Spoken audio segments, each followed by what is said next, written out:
नमस्कार, मैं हूँ गीता ठाकुर और आप देख रहे हैं नेशन स्पीक। एक महागठबंधन का गठन किया जाता है। महागठबंधन का काम है कि आने वाले लोकसभा चुनावों में इस वक्त सत्ता में बैठी एनडीए या फिर बीजेपी को सत्ता से बाहर करना।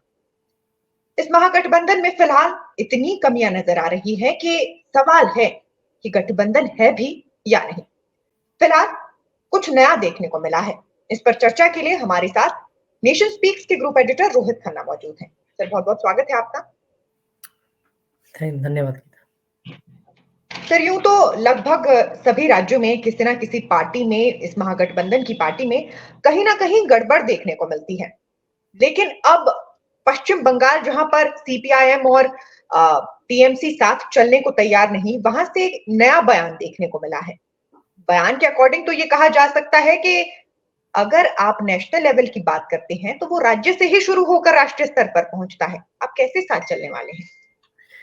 सही कहा आपने। सीताराम येचुरी का ये बयान बड़ा हैरान करता है। और हैरान क्या करता है, अब लोगों को लगेगा पता नहीं ये सेम मुद्दा लोग कैसे रोज उठा लेते हैं। हम नहीं उठाते हैं, हमें राजनीतिक पार्टियां मुद्दा देती है तो खबर बनती है। अब अगर अखिलेश यादव बोलेंगे तो बनेगा, अगर नीतीश कुमार बोलेंगे तो बनेगा, अगर ओमर अब्दुल्ला बनेंगे तो बोले। अब इंतजार था ये वेस्ट बंगाल से कोई बोले, तो अब बोले हैं। सीताराम येचुरी खुलकर बरसे हैं ममता बनर्जी पे। बहुत ज्यादा उन्होंने आ, एक तरीके से आड़े हाथों लिया है टीएमसी को और ममता बनर्जी को। ये तक कहा है कि ये तो एनडीए में रहे हैं, इन पे कैसे भरोसा कर सकते हैं, भ्रष्टाचार और ये वो पता नहीं क्या क्या बोला है। अब उनकी एक लाइन जो रेखांकित हम कर रहे थे कि राष्ट्रीय स्तर पर तो हम साथ हैं, राज्य के स्तर पर हम साथ नहीं हैं। ये कौन सा स्तर हुआ? राज्यों को जोड़ के ही तो राष्ट्र बनता है और हर राज्य में ही तो गठबंधन होना है। तो अब अगर आप वेस्ट बंगाल में ममता बनर्जी और सीपीआई मिलके नहीं लड़ेंगी तो क्या पंजाब में लड़ेंगे? ये लोगों को एक पागल बनाने का तरीका है। आप कुछ भी कह दीजिए, बस हम बीजेपी को हटाएंगे, राष्ट्रीय स्तर पे हम साथ हैं, पर हम वैसे साथ नहीं हैं। ये कैसा साथ है? तो कहीं ना कहीं खुद ही ये जो इंडी गठबंधन है काफी कंफ्यूज भी लग रहा है। काफी कितनी दरारें हैं इनमें, किस किस को भरिएगा आप? जो पुट्टी भरते हैं ना हम, चलिए दरारें भर दें, तो यहाँ तो मुझे लगता है कि आप हर जगह ही दरार है। यूपी बिहार से लेके बंगाल पंजाब दिल्ली कहीं पहुंच जाइए, दरारें ही दरारें हैं। और सबसे बड़ा दल कांग्रेस जो है वो गाहे बगाहे कोई ना कोई फोन करके जरूर कह देता होगा, अरे सर आपने क्या कह दिया, अभी थोड़ा रुकिए, थोड़ा चुप रहिए। ऐसा जरूर चलता होगा पार्टियों के साथ आपस में। लेकिन इसको कंट्रोल कैसे करना है, ये किसी के पास इसका कोई लॉजिक नहीं है, कोई फॉर्मूला नहीं है। और सबसे बड़ी बात, वेस्ट बंगाल में ममता बनर्जी और सीपीआईएम इकट्ठे आ जाएं, ऐसा तो मुझे भी दिखाई नहीं देता है। उसका कारण है इन दोनों की राजनीति एक दूसरे के बिल्कुल उलट चलती है। ये कैसे इकट्ठे हो जाएंगे?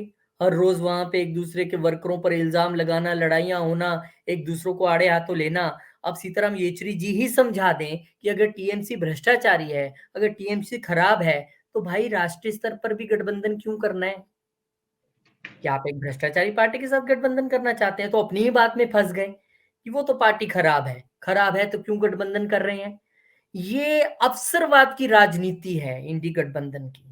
यहाँ पे अवसर है बस, कि मैं तेरे साथ इसलिए हूं क्योंकि तू उसके खिलाफ है, तू अच्छा है कि बुरा है मुझे नहीं पता। तो ये कैसी राजनीति है? क्या देश की जनता को पागल समझ लिया आपने कि जो आपने बोल दिया वो चल जाएगा, जो आपने कह दिया वो हो जाएगा, पट्टी बांध के आंखों पे पीछे चलेंगे लोग? ऐसा नहीं है। अब लोग देखते हैं, सोचते हैं, तोलते हैं, फिर बोलते हैं। और जितनी ये पार्टियां लोगों को घुमाने के चक्कर में लगी हैं, हम राष्ट्रीय स्तर का चुनाव क्या आपने पाकिस्तान जाके लड़ना है? वो भी तो हिंदुस्तान में ही लड़ना है आपने। और अगर हिंदुस्तान में ही लड़ना है तो ये कौन सा स्तर है आपका? अब विधानसभा के चुनाव तो हो नहीं रहे पश्चिम बंगाल में, वो तो राष्ट्रीय स्तर के रहे हैं। सीपीआईएम की प्रॉब्लम ये है कि उनको दिख रहा है वहां पे कि ममता बनर्जी उनको वहां पर एक दो सीटों से ज्यादा, मेरे को लगता नहीं है एक दो भी देगी, मुझे तो ऐसा टीएमसी की बॉडी लैंग्वेज से लगता नहीं है। एक ऐसी पार्टी जो 25 साल तक राज करती रही पश्चिम बंगाल में, जिसकी तूती बोलती रही वहां पर, जो लोकसभा में वहां पर चुन चुन के एमपी भेज के यूपीए का हिस्सा बनती रही, चाहे बाहर से ही समर्थन किया, कभी अंदर नहीं शामिल हुए। आज वो पार्टी की स्थिति में आप देख सकते हैं, पूछिए कितने सांसद हैं सीताराम येचुरी जी से आपके पश्चिम बंगाल से। तो ये कह सकते हैं आप कि इन पार्टियों के पल्ले कुछ नहीं है, बातें ही हैं बस। एक दूसरे को अपनी ही, ये कैसा गठबंधन है जो हर रोज एक दूसरे को नीचा दिखाने में लगा है, हर पार्टी एक दूसरे को नीचा दिखाने में लगी है। तो मुझे तो ये गठबंधन समझ में नहीं आता है, और हम वीडियो बनाते भी इसीलिए हैं क्योंकि खबर आती है हर रोज जी डिफरेंट जगह से। अब इंतजार करते हैं कल कहाँ से खबर आती है। जी। सीताराम येचुरी ने जितने भी आरोप टीएमसी पर लगाए हैं, उसमें वो खुलकर ये भी कहते नजर आए हैं कि कभी तो टीएमसी एनडीए का हिस्सा थी, एनडीए के साथ भी वो चले थे, तो ऐसे में हम कैसे उनके साथ चलने वाले हैं? तो और मुझे यानी फिर लगता से है कॉन्ट्रोडिक्शन। जी गीता येचुरी साहब को ना थोड़ा सा मुझे लगता है राजनीतिक समझ उनकी मुझे पल्ले नहीं पड़ रही है। इतने बड़े नेता वो कैसी बातें कर रहे हैं वो। कभी ममता बनर्जी टीएमसी एनडीए का हिस्सा रही है, तो जेडीयू भी रही है एनडीए का हिस्सा। तो नीतीश कुमार भी रेल मंत्री रहे हैं वाजपेयी सरकार में, तो उनके विषय में आप क्यों नहीं बोल रहे हैं? उनको भी आप कहिए कि हट जाइए आप रास्ते से, आप तो उनके साथ रहे हैं कभी ना कभी। शिवसेना बीजेपी के साथ सारी उम्र रही है, तो आप क्यों नहीं बोल रहे हैं कि शिवसेना भी एनडीए का हिस्सा रही है, आज वो क्यों है? तो ये सब बातें ना, ये अब वैसे भी ये लेफ्टिस्ट जो हैं देश से अभी कहाँ है, ये आप बताइए मुझे, कहाँ इनकी सरकार है, कहाँ से इनके एमपी जीत के आ रहे हैं? बड़ी बड़ी बातें कर रहे हैं, हम ये कर देंगे वो कर देंगे। अरे गठबंधन का धर्म तो निभाना सीख लीजिए। गठबंधन का धर्म होता है कि अपने साथ की जो 28 पार्टियां हैं, जिनके साथ बैठ के आपने कुलचे छोले खाए होंगे, डिनर किया होगा, जिनके साथ आपने स्टेज पे खड़े होकर एक दूसरे के हाथ पकड़े होंगे और जनता को अगले दिन हेडलाइन बनाने के लिए एक बड़ी सुंदर कुर्ता पहन के फोटो खिंचाई होगी, उसके साथ खड़े रहना। पक्ष में नहीं बोल सकते तो कम से कम खिलाफ नहीं बोलना। ये है गठबंधन का धर्म। अगर ये भी हमें ही सिखाना पड़े उनको, तो ये काहे की राजनीति है ये? तो ये बातें जो है, अब जनता इसीलिए ये घटते जा रहे हैं। आप देखिए कितनी पिछले कुछ सालों से कैसे इनका सुपड़ा साफ हो रहा है, हर जगह से साफ हो गई है, क्योंकि ये कहते कुछ है करते कुछ है। अगर आपको ममता बनर्जी से एतराज है तो आपको नीतीश कुमार से भी होना चाहिए, आपको उद्धव ठाकरे से भी होना चाहिए, आपको उन तमाम पार्टियों से होना चाहिए जो कभी ना कभी एनडीए का हिस्सा रही हैं। वो आपको नहीं है। राष्ट्रीय स्तर पे आप टीएमसी के साथ हो, का मिजोरम में जाके इलेक्शन लड़ोगे उनके साथ, या आप जम्मू कश्मीर में लड़ोगे? पश्चिम बंगाल में ही तो हो ना, ममता बनर्जी भी वही है। तो ये आप ये कह सकते हैं कि अंगूर खट्टे हैं। इनको पहले ही पता है कि ममता बनर्जी इनको सीटें देने नहीं वाली हैं। एक आधी कोई सीट दे दें तो पता नहीं, पर ये इनकी एक खीज और बौखलाहट है, या कह लीजिए कि राज्य स्तर पर अपने आप को पुनर्जीवित करने की कवायद है। ममता बनर्जी के रहते ऐसा होता दिखता तो नहीं है, लेकिन इन्होंने अब ऐसा बयान देकर खुद अपने लिए ही मुसीबत खड़ी कर दी है। अब कल को टीएमसी भी बयान देगी, ममता जी बनर्जी भी अपनी बात रखेंगे।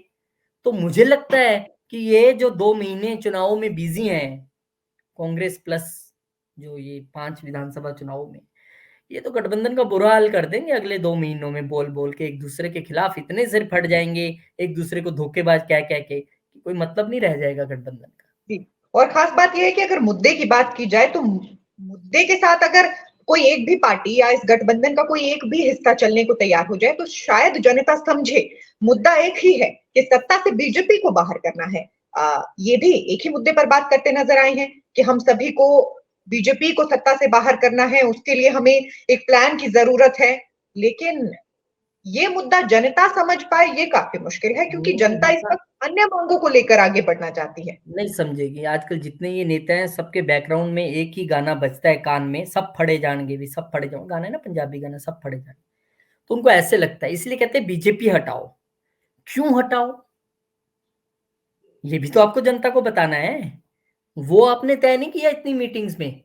महँगाई, महँगाई, महँगाई, ये क्या लॉजिक है? वर्ल्ड में कितने ऐसे देश हैं जहाँ पे हमारे से ज़्यादा महँगाई है? आज ही हमने खबर चलाई है, आप पाकिस्तान का हाल देख लीजिए, कितना बुरा हाल है। आप बाकी कंट्रीज़ का हाल देख लीजिए, यूरोपियन कंट्रीज़ का, वहाँ पे तेल का क्या प्राइस है और क्या वहाँ पे महँगाई है वहाँ पर। तो आप महँगाई मत बोलिए, अगर कल ₹10 बिकने वाली चीज़ आज 12 की हुई है, तो सैलरीज़ भी बढ़ी हैं। आप उस पे तौलिए। आप वर्ल्ड में जो इकोनॉमिस्ट है वो भारत के विषय में क्या कह रहे हैं, आप उसको देखिए। तो आप, मुझे लगता नहीं है ये कोई बराबरी की लड़ाई है इंडी वर्सेस एनडीए गठबंधन की। और हो भी सकती थी, लेकिन इन्होंने खुद ही एक दूसरे के खिलाफ बोल बोल के अपने आप को खत्म करने की कोशिश शुरू कर दी है। यानी एनडीए को कुछ नहीं करना है इनको हराने के लिए, उनको कुछ नहीं करना है, वो आराम से बैठे हैं। ये खुद ही एक दूसरे के सिर फाड़ देंगे। हर रोज जी। कोई ना किसी न किसी के खिलाफ बोल रहा होता है। तो अब बताइए क्या बनेगा? जी, बिल्कुल सही आपने कहा। और मुझे लगता है इसके पीछे का जो बड़ा कारण है वो ये है कि दिशा ही डिसाइड नहीं, सब अपनी-अपनी दिशाओं में चलने की कोशिश कर रहे हैं। जिसे दिशा निर्धारित करनी थी, उसका नाम ये निर्धारित नहीं कर पाया और गठबंधन में जो दिशा थी, उसकी काफ़ी कमी देखने को मिल रही है। सर बहुत-बहुत शुक्रिया कि आप इस चर्चा का हिस्सा बने। और ये कहा जा सकता है कि जब तक दिशा साफ नहीं होगी, तब तक कदम सही तरीके से आगे नहीं बढ़ पाएँगे। और उम्मीद करते हैं कि महागठबंधन अभी भी चुनावों से पहले खुद को संभाल पाए तो शायद बेहतर हो। इसी तरह के तमाम अपडेट्स, तमाम जानकारियां लेकर हम हाजिर होते रहेंगे। आप नेशन स्पीक्स के यूट्यूब चैनल को लाइक, सब्सक्राइब और शेयर करना बिल्कुल भी ना भूलें।